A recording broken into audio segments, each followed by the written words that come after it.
नमस्कार दोस्तों, हमारे YouTube channel MBA study point में आपका फिर से स्वागत है। दोस्तों आज हम बात करेंगे संयुक्त राष्ट्र संघ यूनाइटेड नेशन ऑर्गेनाइजेशन के बारे में। तो दोस्तों जैसे कि हमने अपनी पिछली वीडियो में बताया था कि जो राष्ट्र संघ का जो निर्माण हुआ था, लीग ऑफ नेशन का निर्माण हुआ था 1920 में पेरिस पीस कॉन्फ्रेंस के बाद में। तो उसका जो निर्माण हुआ था वो उसका मकसद ये था कि जो है विश्व में शांति स्थापित करना, जैसे जो खतरों को है उनको रोकना या उनको टालना, कि युद्ध ना हो, शांति स्थापित करके जो है किसी भी देशों के बीच में जो मतभेद हैं या डिस्प्यूट हैं उनका समाधान किया जा सके। लेकिन उसमें कुछ हद तक हमने देखा कि वो कामयाब नहीं हो सका और उसके बाद में जो है द्वितीय विश्व युद्ध हुआ। फिर द्वितीय विश्व युद्ध के खत्म होने के बाद में जो है एक लीग ऑफ नेशन की जगह पे ही जो है उसको डिजोल्व करके, उसको भंग करके जो है संयुक्त राष्ट्र संघ का निर्माण किया गया। ये जो संयुक्त राष्ट्र संघ है ये लीग ऑफ नेशन को ही रिप्लेस करता है और उसी की तरह ये है इंटरनेशनल गवर्नमेंटल ऑर्गेनाइजेशन है। तो दोस्तों आज हम इसके बारे में बात करेंगे। तो दोस्तों इसके अंदर हम जानेंगे कि संयुक्त राष्ट्र संघ का इतिहास क्या है, इस वीडियो के अंदर हम देखेंगे। उसके बाद इसकी स्थापना के उद्देश्य क्या हैं, इनके बारे में हम जानेंगे।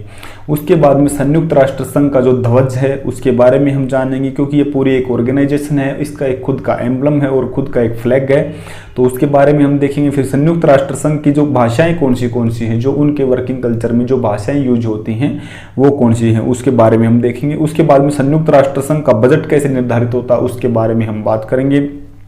और उसके बाद लास्ट में हम बात करेंगे संयुक्त राष्ट्र संघ के अंग कौन से हैं। जैसा कि हमें पता है कि संयुक्त राष्ट्र संघ की 6 संस्थाएं हैं, वो 6 संस्थाएं कौन सी हैं उनके बारे में हम विस्तृत रूप से इसका वर्णन करेंगे। तो दोस्तों शुरुआत करते हैं हम इतिहास से। तो दोस्तों संयुक्त राष्ट्र या यूनाइटेड नेशन इसको बोलते हैं। इसका नाम जो दिया था वो अमेरिका के उस टाइम के जो तत्कालीन राष्ट्रपति थे फ्रैंकलिन डी रूजवेल्ट, उनके द्वारा जो है इसका नाम दिया गया था। तो दोस्तों जैसा कि हमने बात किया कि द्वितीय विश्व युद्ध के बाद संयुक्त राष्ट्र की रूपरेखा का निर्माण करने के लिए बड़े बड़े राष्ट्र के जो प्रतिनिधि हैं उनका एक सम्मेलन हुआ। वो सम्मेलन हुआ था 21 अगस्त 1944 को वाशिंगटन के डम्बल्टन अक्ष भवन में जो है आयोजित किया गया था। उसके अंदर बड़े बड़े राष्ट्र के प्रतिनिधि जैसे सोवियत राष्ट्रपति स्टालिन, ब्रिटिश प्रधानमंत्री विंस्टन चर्चिल और अमेरिकी राष्ट्रपति फ्रैंकलिन डी रूजवेल्ट भी उसमें अंदर शामिल थे। तो दोस्तों ये जो सम्मेलन हुआ था, ये सम्मेलन हुआ था कि एक ऑर्गेनाइजेशन का निर्माण किया जाए, ऐसी संस्था बनाई जाए जो ये कि युद्ध जो हो रहे हैं देशों के बीच में, जैसे प्रथम विश्व युद्ध हुआ है, द्वितीय विश्व युद्ध हुआ, उनको रोका जा सके, क्योंकि युद्ध के अंदर जो है बहुत ही जान माल की हानि होती है। तो इसलिए इनके बारे में क्या है कि विचार करने के लिए संस्था के बारे में इनका एक सम्मेलन हुआ था। इसके बाद दोस्तों जो हम संयुक्त राष्ट्र संघ का जो निर्माण देखते हैं तो उसके जो नींव देखते हैं वो होती, इसके बाद जो याल्टा बैठक हुई थी, याल्टा बैठक के निर्णय के अनुसार 25 अप्रैल से 26 जून 1945 तक सैन फ्रांसिस्को जो है में संयुक्त राष्ट्र का प्रथम सम्मेलन हुआ था। वहाँ उसके अंदर जो जितने भी देश थे वो संयुक्त राष्ट्र को जो है बनाने की मांग कर रहे थे। उसमें दोस्तों जो है 50 कंट्री थे जिन्होंने संयुक्त राष्ट्र संघ को बनाने के जो घोषणा पत्र था उसके ऊपर हस्ताक्षर किए थे। जिसके अंदर 50 कंट्री के अंदर भारत भी जो है इंक्लूडेड था, भारत भी उस 50 कंट्री में जो है शामिल था। उसके बाद दोस्तों पोलैंड जो है 51 कंट्री बना था, जो उसके बाद जिसने जो है घोषणा पत्र पे साइन किए थे। मतलब कि उस टाइम पे 1945 तक इसमें हम देखते हैं तो 51 कंट्री थे जिसने इसके घोषणा पत्र पर साइन किए कि एक संयुक्त राष्ट्र संघ का निर्माण किया जाए। एक ऐसी संस्था होनी चाहिए जो विश्व को जो है संचालित करे, विश्व की संसद की तरह जो है संचालित होता हो। इसके बाद दोस्तों हम देखते हैं कि 24 अक्टूबर 1945 को जो है इसका संयुक्त राष्ट्र का निर्माण हुआ और तब से मतलब प्रभावी हुआ। इफेक्टिव कब से हुआ, ये 24 अक्टूबर 1945 ये जो डेट है इससे प्रभावी हुआ था। और वर्तमान में अगर हम इसके देखें तो 193 कंट्री जो है दोस्तों इसके मेंबर हैं। संयुक्त राष्ट्र संघ के वर्तमान में सदस्यों की संख्या 193 है। और इसका जो भी लेटेस्ट जो मेंबर जो इसके अंदर ऐड हुआ है वो है दोस्तों साउथ सूडान, जो कि 2011 के अंदर जो है इसमें ऐड हुआ है दोस्तों। और 24 अक्टूबर को जो है दोस्तों संयुक्त राष्ट्र दिवस जो है मनाया जाता है। ये इसी डेट को जो है सेलिब्रेट किया जाता है। 24 अक्टूबर 1945 से जो है ये इफेक्टिव हुआ था, ये प्रभाव में आया था। उसी डेट को 24 अक्टूबर को जो है संयुक्त राष्ट्र दिवस मनाया जाता है दोस्तों। तो इसके बारे में अगर हम बात करें तो दोस्तों इसकी स्थापना के उद्देश्य क्या थे, संयुक्त राष्ट्र संघ का हमने निर्माण करने की जरूरत क्यों पड़ी। पहला तो इसका यही था कि दोस्तों जो हमने लीग ऑफ नेशन जो संस्था थी जो 1920 में जो प्रथम विश्व युद्ध के बाद जो है विद्यमान संघर्ष थे जो देशों के बीच में, उसको रोकने के लिए जिसको स्थापित किया था, वो क्या है कि अपने लक्ष्य में पूरी तरह कामयाब नहीं हो सकी। तो इसके बाद क्या है कि उसको भंग किया गया और इसका निर्माण किया गया संयुक्त राष्ट्र संघ का। तो इसका जो निर्माण किया गया था, इसका उद्देश्य दोस्तों वही था, उसी की तरह था लीग ऑफ नेशन की तरह, विश्व में विद्यमान संघर्षों का शांति से समाधान करना। मान लो किसी भी दो देशों में या दो से अधिक देशों में मान लो कोई संघर्ष या मतभेद है, तो उनके मतभेद जो है युद्ध जैसी स्थिति में परिवर्तित ना हो, तो उससे पहले जो है उनका शांतिपूर्ण से जो है समाधान किया जाए, आपस में बैठकर बातचीत करके बहस करके उसका समाधान किया जाए। और दोस्तों इसके बाद जो है इसका दूसरा उद्देश्य तो वो था शांति स्थापित करना, पूरे विश्व में जो है शांति स्थापित करना। और एक इसका ये मानना ये है दोस्तों, जो संयुक्त राष्ट्र संघ है उसका मानना ये है कि सभी जो कंट्री हैं, जितने भी जो कंट्री मेंबर हैं इसके, वो सारे जो हैं संप्रभुता संपन्न हैं। संप्रभुता संपन्न है मतलब कि यह कि सबकी अपनी एक अलग सोवरेनिटी है और एक दूसरे कंट्री को उसकी दूसरे देश की जो सोवरेनिटी है उसको मेंटेन करना चाहिए। उसको जो है उसको उसके जो सोवरेनिटी में संप्रभुता संपन्न का मतलब होता है कि वो अपने जो है अपना शासन अपनी इच्छा से निर्धारित करे, दूसरे देश की उसके अंदर कोई दखलंदाजी ना हो। तो सभी देशों की संयुक्त राष्ट्र संघ का मानना यह है कि सभी देशों की अपनी सोवरेनिटी है और सभी देशों को एक दूसरे की सोवरेनिटी को भी मेंटेन करना चाहिए दोस्तों। इसके बाद दोस्तों हम देखते हैं कि इसका ध्वज के बारे में। इसका जो फ्लैग है दोस्तों, संयुक्त राष्ट्र संघ का एक अपना फ्लैग होता है, जैसे कि हर एक देश का अपना एक फ्लैग होता है, उसी प्रकार से जो है दोस्तों संयुक्त राष्ट्र संघ का भी अपना एक फ्लैग है, जिसका अगर हम कलर की बात करें तो उसकी जो बैकग्राउंड की जो है दोस्तों हल्की सी नीली है जो है, और उसके ऊपर जो है सफेद रेड कलर से जो है संयुक्त जो है राष्ट्र संघ का प्रतीक बना हुआ है। और प्रतीक कैसा है दोस्तों, जो है दो जैतून की जो है वर्गाकार शाखाएं हैं जो ऊपर से खुली हैं और उनके बीच में जो है विश्व का मानचित्र बना हुआ है। तो ये दोस्तों है इसका फ्लैग, जो फ्लैग है संयुक्त राष्ट्र संघ का जो ध्वज है उसके बारे में बताया। इसके बारे में अगर हम आप आगे बढ़ते हैं तो दोस्तों इसकी जो भाषाएं हैं, भाषाएं क्या क्या होंगी। इसकी जो भाषाएं मुख्य जो अभी अगर हम देखें एज ऑफ टुडे, इसकी जो है मतलब कार्यकारिणी जो भाषाएं हैं, जो मतलब कि इसके यूज होती है, जो भी मतलब कार्यकारिणी जो भाषाएं हैं जो इसके हर काम में जो है यूज होती है, वो भी फिलहाल है इंग्लिश और फ्रेंच, दो भाषाएं दोस्तों। इसके अलावा इसकी 4 अन्य भाषाएं भी हैं, मतलब कि टोटल इसकी भाषाएं कितनी हैं, टोटल 6 भाषाएं संयुक्त राष्ट्र संघ की, लेकिन जिसमें कि 2 कार्यकारिणी भाषाएं हैं और इसके अलावा 4 भाषाएं जो हैं उसमें है स्पेनिश, रशियन, चाइनीज, अरबी। ये जो 4 भाषाएं हैं दोस्तों, ये जो अन्य भाषाएं भी हैं। इसके अलावा अगर हम बात देखें तो दोस्तों हिंदी को भी जो है इसकी जो भाषा संयुक्त राष्ट्र संघ की भाषा बनाने के ऊपर जो है जोर दिया गया है। कई भी जितने भी काफी सम्मेलन हुए हैं उसके अंदर जो है ये बात उठे कि हिंदी को भी जो है इसकी संयुक्त राष्ट्र संघ की भाषा बनाया जाए। इसके बाद दोस्तों हम अगर हम बात करें तो संयुक्त राष्ट्र संघ का जो बजट है, क्योंकि दोस्तों कोई भी अगर एक बॉडी होती है तो उसके लिए जो बजट, कोई भी जनरल बॉडी है, कोई भी एक संस्था है, उसके लिए बजट का होना भी बहुत जरूरी है। तो दोस्तों अगर हम बात करें तो संयुक्त राष्ट्र संघ के अनुसार बजट पर विचार करने और उसके अनुमोदित करने की, उसको पेश करने की जिम्मेवारी जो है दोस्तों महासभा की है। महासभा जो है बजट अलॉट करती है। इसका जो नियमित बजट है महासभा द्वारा हर दूसरे वर्ष में जो है दोस्तों अनुमोदित किया जाता है। जैसे मान लो हमारे देश का जो बजट है, बजट स्तर जो है हर साल होता है, इसी प्रकार इसका जो बजट स्तर है वो हर 2 साल में एक बार होता है। बजट को पेश कौन करता है दोस्तों, महासचिव, जो संयुक्त राष्ट्र संघ का जो महासचिव है, संयुक्त जो महासभा का जो वही महासचिव है वही इसको जो है पेश करता है। अगर संयुक्त राष्ट्र संघ के बजट में प्रमुख देशों का जो अंशदान अगर देखें दोस्तों इसके बजट के अंदर में, तो हमें देखने को मिलता है कि अमेरिका ने जो है इसके अंदर जो है सबसे ज्यादा योगदान दिया है। इसीलिए जो है अमेरिका का थोड़ा उसके ऊपर प्रभुत्व भी है संयुक्त राष्ट्र संघ की संस्था के ऊपर दोस्तों। इसके बाद अगर हम बात करें तो दोस्तों संयुक्त राष्ट्र संघ की संस्थाएं कौन सी हैं, तो इसकी टोटल अगर हम देखें तो देखने को हमें 6 संस्थाएं दोस्तों इसकी मिलती हैं। उसमें सबसे पहले जो है दोस्तों वो है महासभा, जो जनरल असेंबली जो होती है। दूसरा जो सिक्योरिटी काउंसिल है दोस्तों, सुरक्षा परिषद जो है, ये सबसे मुख्य जो संस्था है वो है। इसके जो लगभग संयुक्त राष्ट्र संघ के जो सबसे जो महत्वपूर्ण निर्णय जो होते हैं वो दोस्तों सुरक्षा परिषद ही उसको डिसाइड करती है। उसके बाद दोस्तों है आर्थिक तथा सामाजिक परिषद, इकोनॉमिक एंड सोशल काउंसिल जिसको बोलते हैं। उसके बाद सेक्रेटरीट जो इसके डे टू डे के जो काम है वो देखती है। सचिवालय जो संयुक्त राष्ट्र संघ का अपना एक सचिवालय भी है। इसके बाद अंतर्राष्ट्रीय न्यायालय है, जो कि मतलब कि 2 देशों के बीच में सीमा विवाद, जल विवाद या मतलब कि ऐसे जो विवाद हैं उनको देखती है। भूमि संबंधी विवाद है या और कोई विवाद, दो देशों के बीच में मतभेद है या दो से दो अधिक देशों के बीच में जो मतभेद हैं, ताकि जो है युद्ध का कारण ना बने, उनसे जो है इस न्यायालय में जो है ये किस्म से मान लो, जैसे अगर हम भारत की बात करें तो सुप्रीम कोर्ट जो है सर्वोच्च न्यायालय, उसी प्रकार से वर्ल्ड लेवल पे जो है ये इंटरनेशनल कोर्ट ऑफ जस्टिस यानी अंतर्राष्ट्रीय न्यायालय। उसके बाद में दोस्तों एक न्याय परिषद है, ट्रस्टीशिप काउंसिल भी है। तो इनकी अगर हम बात करें दोस्तों, एक एक का हम इसमें विस्तार से वर्णन करेंगे। तो सबसे पहले आइए देखते हैं महासभा में। तो महासभा दोस्तों क्या है कि एक लोकतांत्रिक संस्था है, सभी राज्यों का जो प्रतिनिधित्व है इसमें समान है। यह एक विश्व की जो है लघु संसद जो होती है उस टाइप से है, विश्व की जो है लघु संसद जो है उस टाइप से महासभा जो है। इसके जो गठन की मान्यता है दोस्तों, इसके गठन की मान्यता यह है कि शब्दों से लड़ा जाने वाला जो युद्ध है तलवारों से लड़े जाने वाले युद्ध से बेहतर है। यानी कि कोई भी जो है आपस में जो मतभेद हैं दो या दो से अधिक देशों के बीच में, तो उनको जो है युद्ध की स्थिति तक न पहुंचने दिया जाए, उससे पहले उसको जो है बहस से लड़ा जाए, बहस करके आपस में जो है मतभेद को सुलझा जा सके। इसलिए इसमें कहा गया कि शब्दों से जो लड़ा जाने वाला युद्ध है वो तलवारों से लड़ा जाने वाले युद्ध से बेहतर है।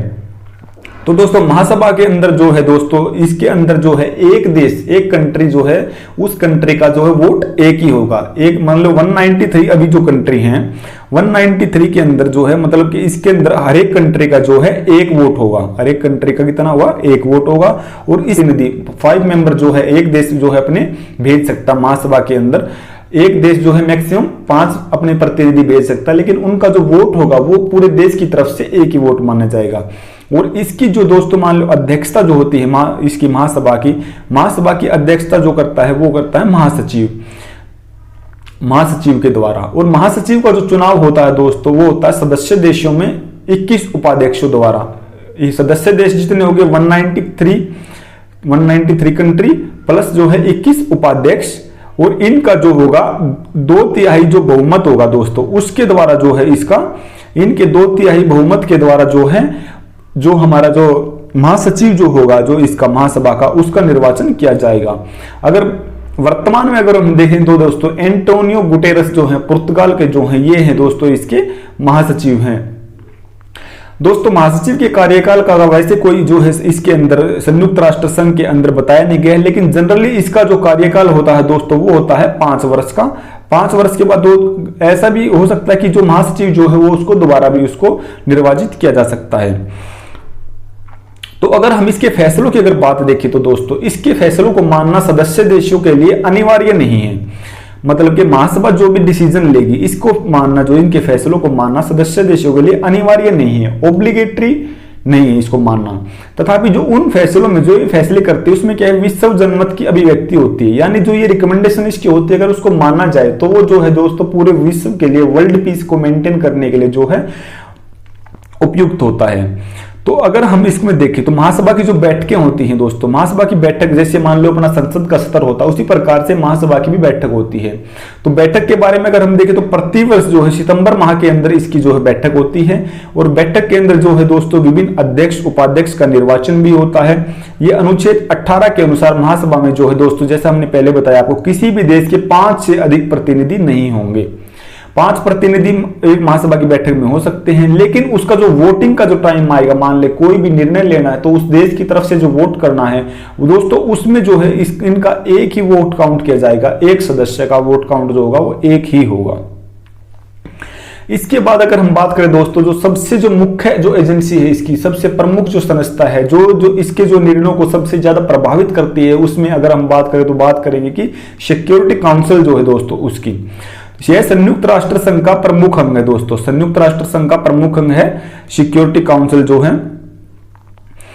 एक प्रकार से ये जो है संयुक्त राष्ट्र संघ की कार्यपालिका है। जिस प्रकार से अगर हम दोस्तों देखें तो कि मान ले भारत के अंदर में जैसे 2 सदन है संसद के, लोकसभा राज्यसभा, जैसे मान लो लोकसभा राज्यसभा और राष्ट्रपति को मिला के जो संसद बनती है।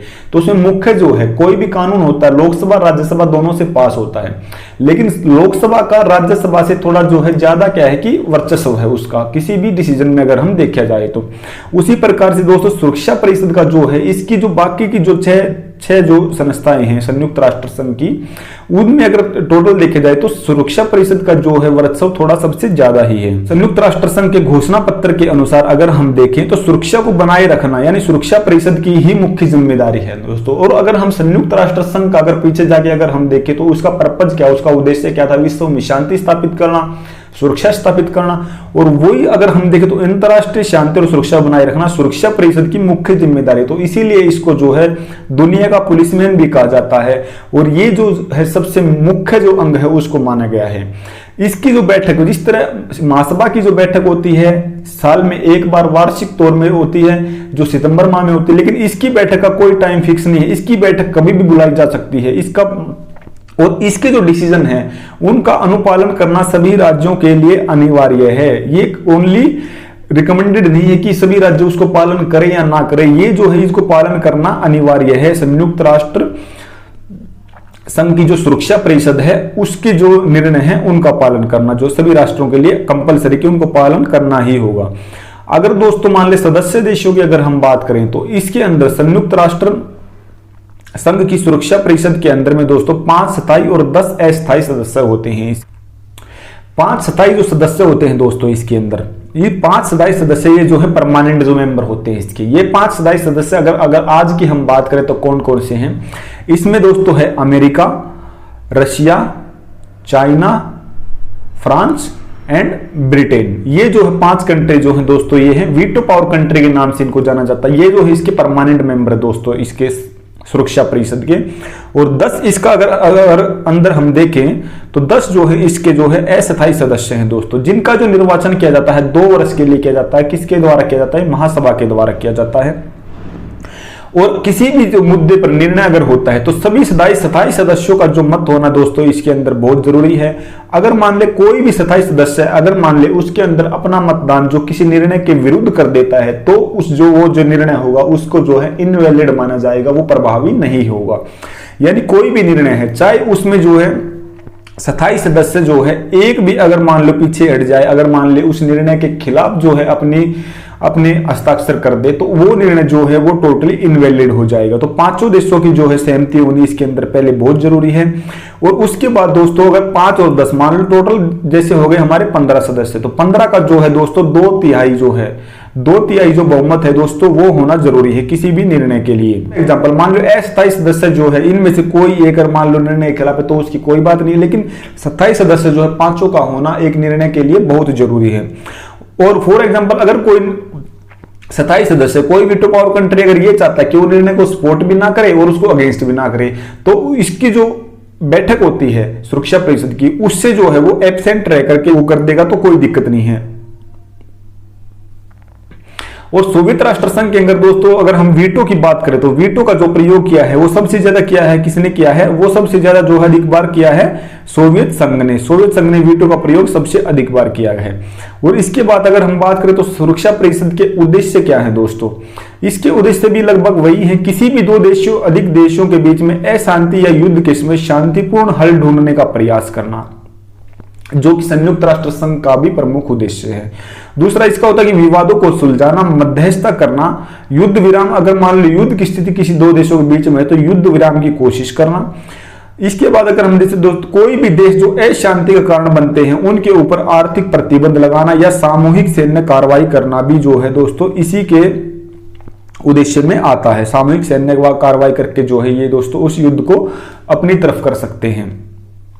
और जो दोस्तों जो महासभा के द्वारा 2 निर्णय ले गए हैं वैसे तो वो बाध्यकारी नहीं है, लेकिन अगर सुरक्षा परिषद अगर उसको चाहे, सुरक्षा परिषद जो अगर उसको चाहे कि उनको जो कानूनों को महासभा के कानूनों को भी बाध्यकारी लागू कर सकती है। उसमें जो है विश्व जनमत की जो है अभिव्यक्ति होती है उन जो कानूनों में, अगर मान लो सुरक्षा परिषद ऐसे देखती है तो उन कानूनों को भी उसमें लागू कर सकती है, कंपलसरी लागू कर सकती है महासभा के निर्णयों को भी। बाकी की जो संस्थाएं हैं जैसे कि अंतर्राष्ट्रीय न्यायालय है, आर्थिक व सामाजिक परिषद है, न्यास परिषद है, तो इनके बारे में दोस्तों हम अगली वीडियो में बात करेंगे। तब तक के लिए धन्यवाद।